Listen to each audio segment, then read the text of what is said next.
خەڵک و کوردەوار وەختتان وەخێر وا دیارە من لە دیبەیتەکەی پێشووترەوە بۆ خاتری ئەوەی کە گەرەکم بوو دیبەیتەکە کورت بێت تەوزیحاتێکم نەدا و متاسفانە مەجبور بووم قەتی بکەم. اتفاقی کە خەریکە ئەکەفێت ئێشێ بەر لەوەی فاجعەی لێی دروست بوێت بیخوێنیتەوە تەمهیداتت بۆی بوێت. تماشاکەن وەختی ئەمانە زەرورەتە حکوومەتیان بەرجەستە کردەوە ئەیان و حکوومەت ئەمنیەت بەرقەرارەکان نەزم بەرقەرارەکات وەلێ لە عەسڵا حکوومەت کاری ئەوە نەبوو حکوومەت لەگرا تاڵانە مردمی کرد و مردمی نابود کرد و بۆ خاترەوەی زیاتر متیعیان کات قانون و ڕێسا و پولیسەکانی هاوردە خیابانەوە. ئەنچێ کە ئیستە مهمە ئەوە نییە کە کۆرۆنا و خۆتان لە کۆرۆنا بپارێزن. کوردانی دەرەوەی کوردەوار مەبەستم کوردەوار نییە. ئێمە لەگراتەکە تەهدیدی ترا ڕوبەڕووین. تەهدیدەکە کامەسە؟ ئیتالیا ئیعلامەکە خەڵکی تەمەن سەرەوەی 65 ساڵ نەیەنە بیمارستانەکان لە ماڵ بمرن. ئەولەویەت بەرجەوانانە. ئەمانە بەر ئەساسە ئەولەویەت کارەکەن. من لە دیبەیتەکانە پێشووترا قسەم کردگە وەختە خۆی لە دەهەی هەفتا فۆردێکی پینتۆ دروست کریا بە هەزارانی بە ملیۆنهای لێ فرۆشیە. فۆرد پینتۆ سیستەمە بنزینەکەی خراو بوو ئەتەقیوە. لە بینە هەر 100 ماشین 20 ماشینی ئەتەقیوە. مشتریان لە شرکەتە فۆرد شکایەتیان کرد. شرکەتە فۆرد لە دادگا ئاوا بەرخوردی کرد. شرکەتە فۆرد 12 ملیۆن ماشینی وەک شتێ فرۆشت و ساڵ 1970 گەرشتبان نەکەم. وتی کە ئێمە بەراوردمان کردگە دروستکردنە سیستەمە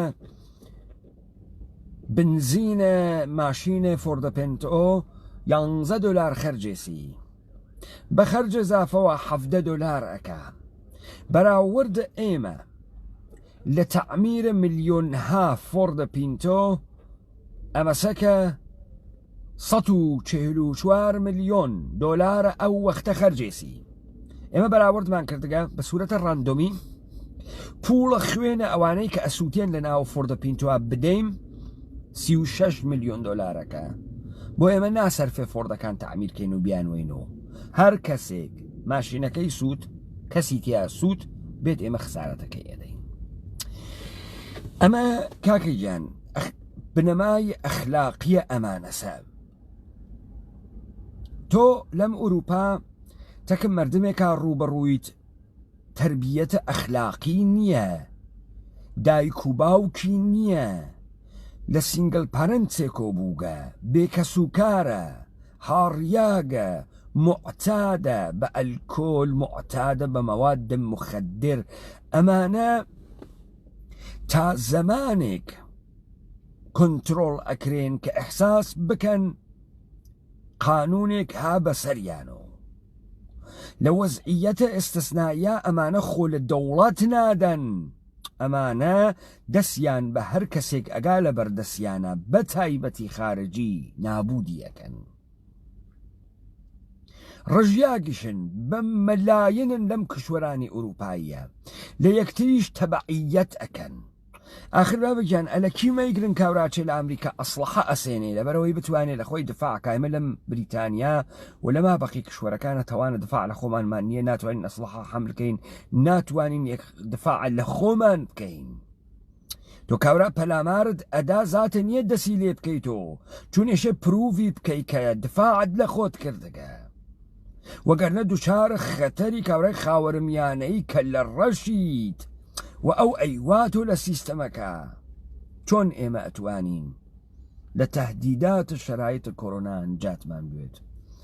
وەختە خۆی من پێتانم وتم 80 ملیۆن جەمیەتە بریتانیا بە 100,000 پۆلیس کۆنتڕۆڵ ناکرێ. ئەمان شەزانن کە ناکرێ.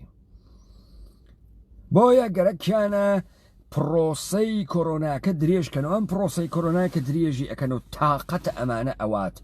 میزانە زەعفەکانیان دەرئەخا دەری ئەخا کە ئەمانە و کۆنتڕۆڵیان نییە بەسەر ئەم جامەعەم. وەختی دەری خست یەک کەل لە ڕەش نێ لە ئەمنیەتە، یەک کەل لە ڕەش. ئێمە ساڵهای ساڵە پەراکەندەین لەم ئوروپا و ئەمریکا، بەڵام نەمانتوانی کەمیونیتی دروستکەین،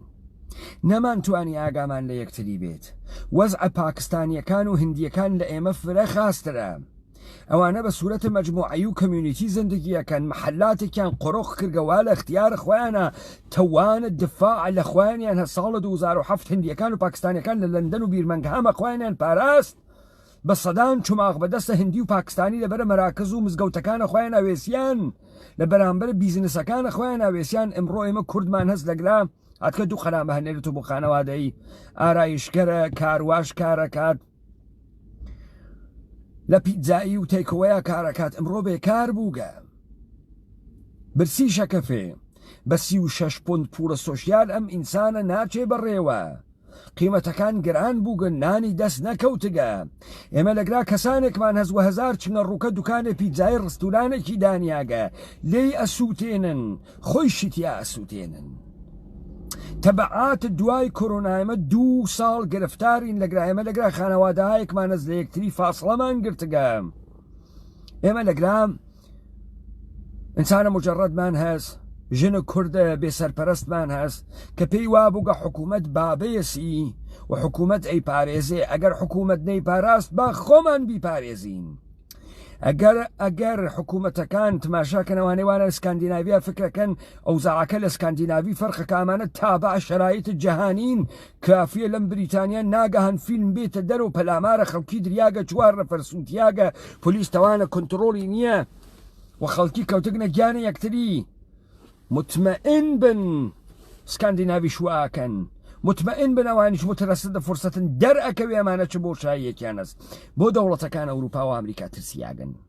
چون هێزە سەرکوب بە ئەمانە بە ئەندازەی بحرانێک هات کەس ڕێوە نییە. مەرگەساتێکیان دروست کردگە وەحشەتەکەنەوەی کە تەواو مردمەکە یەهۆ بیگرێ، تەواو مردمەکە یەهۆ بیگرێ. لە بریتانیا 2 ملیۆن نەفەر ئەکوژێ، لە ئەمریکا 12 ملیۆنەخە 12 ملیۆن ئەکوژێت. ئەمە ئەوێت تۆ وەختەکەی ئاخر زەمانی، ئەوێت تۆ وەختەکەی ڕستاخیزە لە ناوی جامعە. مردمەکە ترسنەکەونە گیانە یەکتری، برسی پەلامارە مردمەدات، پەلامارە نانەکەی دەستیەدات، پەلامارە خرخاڵەکەی بەریەدات، پەلامارە ماڵە دەدەن بیشکێنن، چیت هەستاڵانی کەن و بتکوژن. کێ ئەزانێ 50 ئینگلیسی پەلامارە ماڵەکەی تویاندا چیەکەی؟ نەفتیان پێوە کردی و سووتاندیتیان چیەکەی؟ چەند نەفەرەگرن؟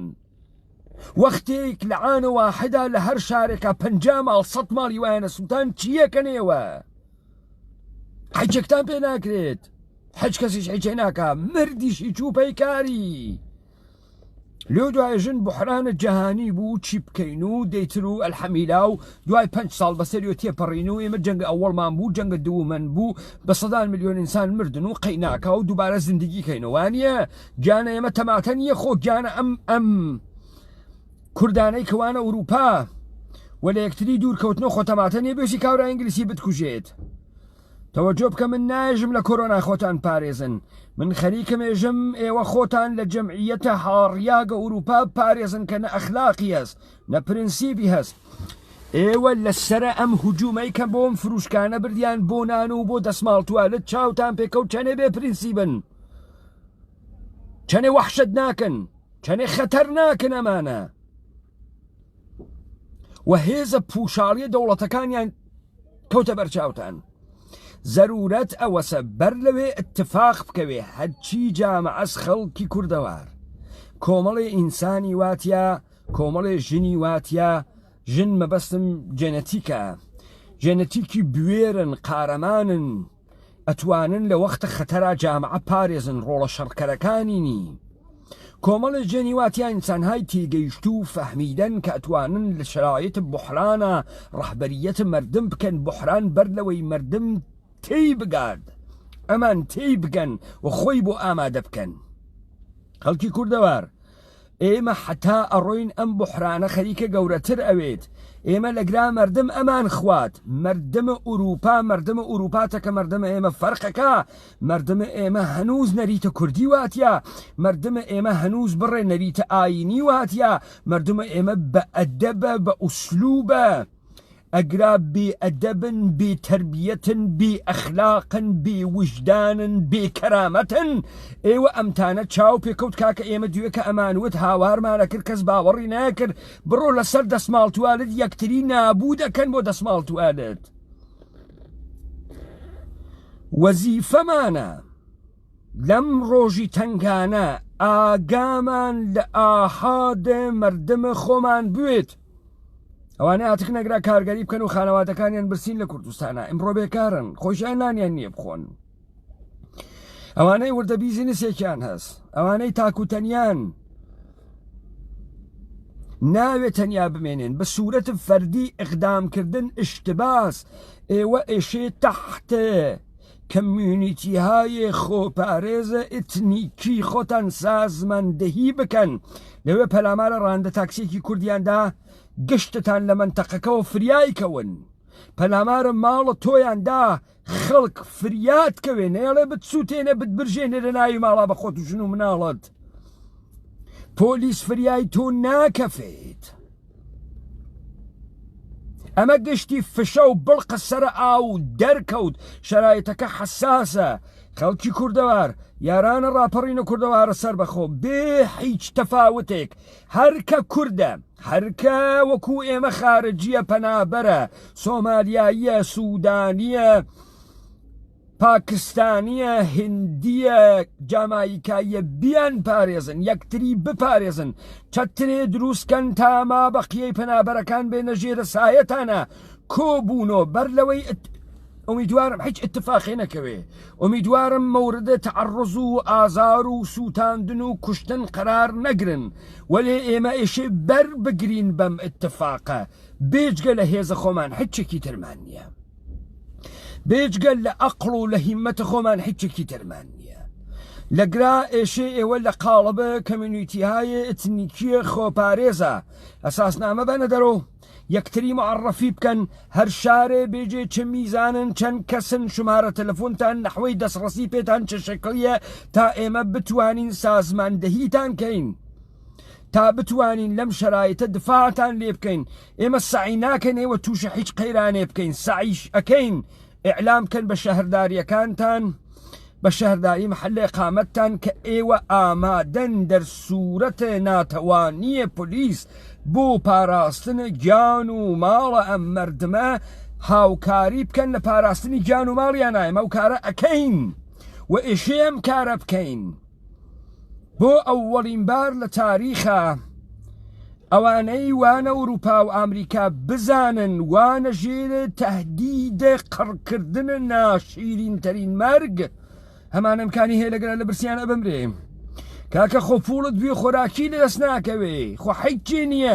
ئیمڕۆ لە کوردەواری خۆمانە نانیان هەنارگە بۆ عیدەی لە کانەدا حیچێ نەماگە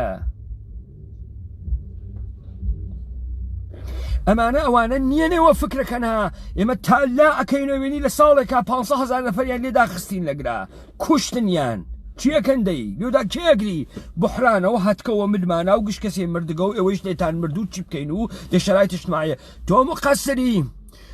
تۆ بنەمای ئەخلاقە لە جامعە لە بەین برد تۆ عیدەیە مردمە نۆکەرە دروست کرد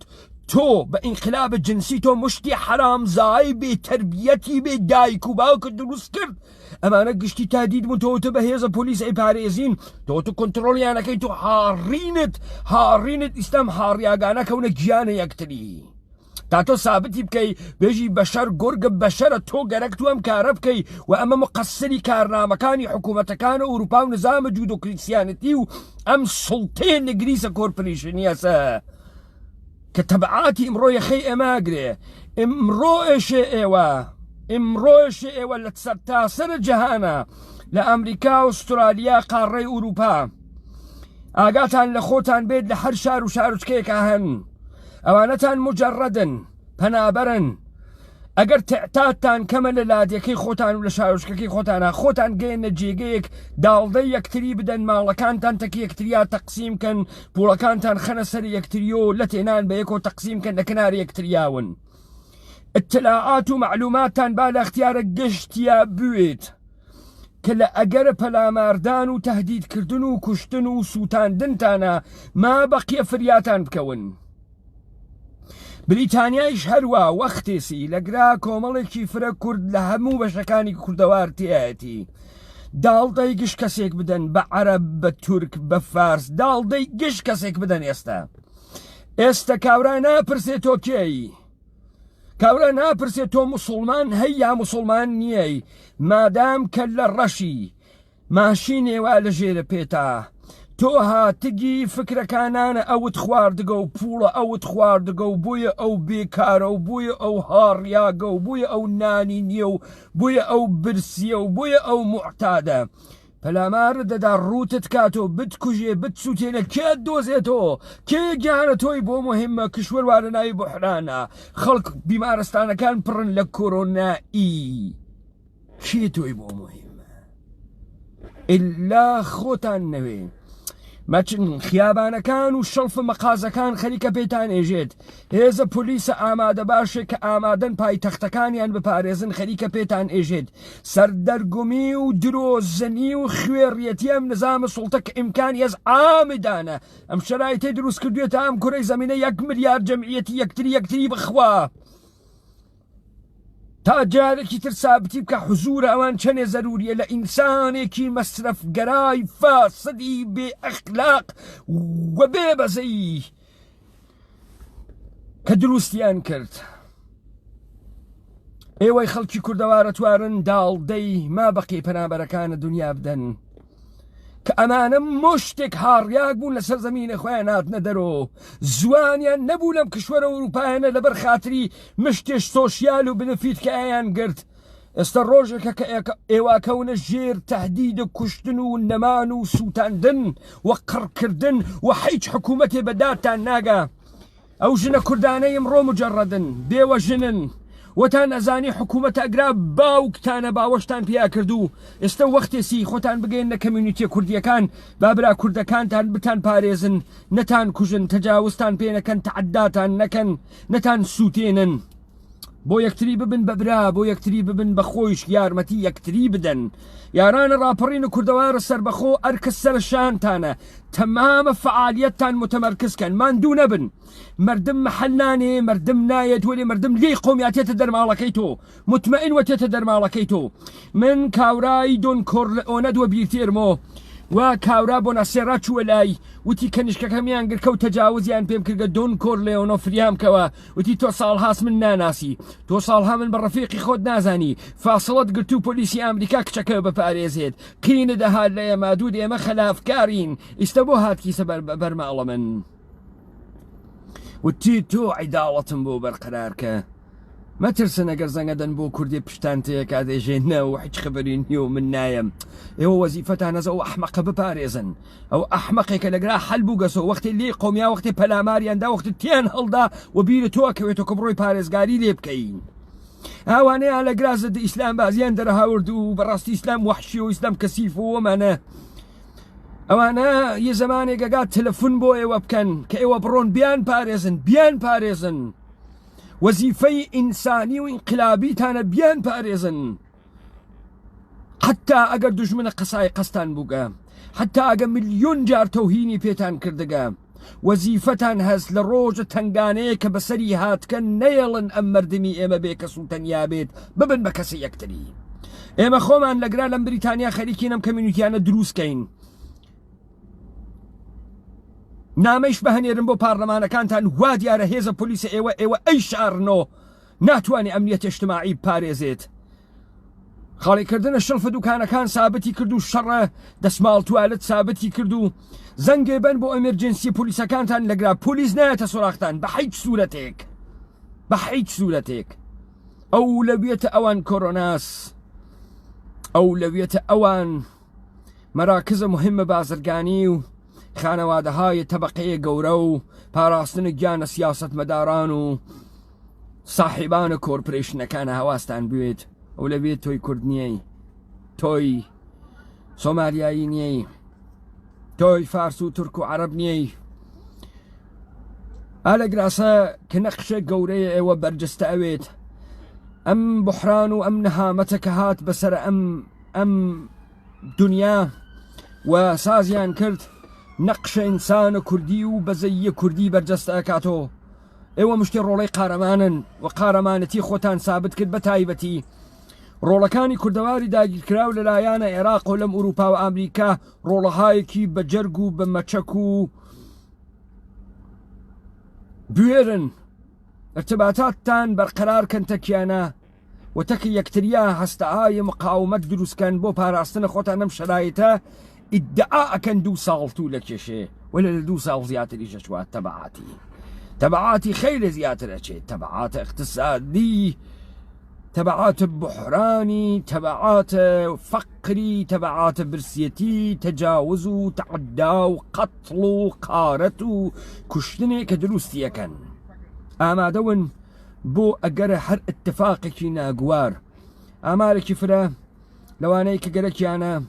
ايوه كردكان دروسي كان ما بقيشتين جير شتر ايوه مطمئن بن ما بقي بنابركان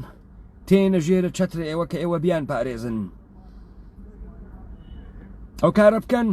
و ئەو وەزیفەی ئینسانی و کوردانەی خۆتانە بەجێ بێڵن و مەهێڵن کە کەسێ تەعەڕوز بە گیان و ماڵ و ناموستان بکات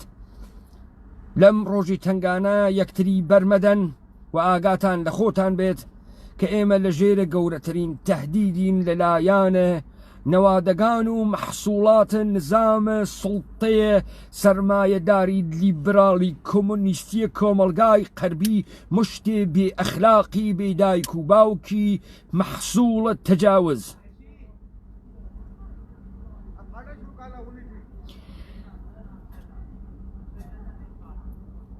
لای ئێوە خۆش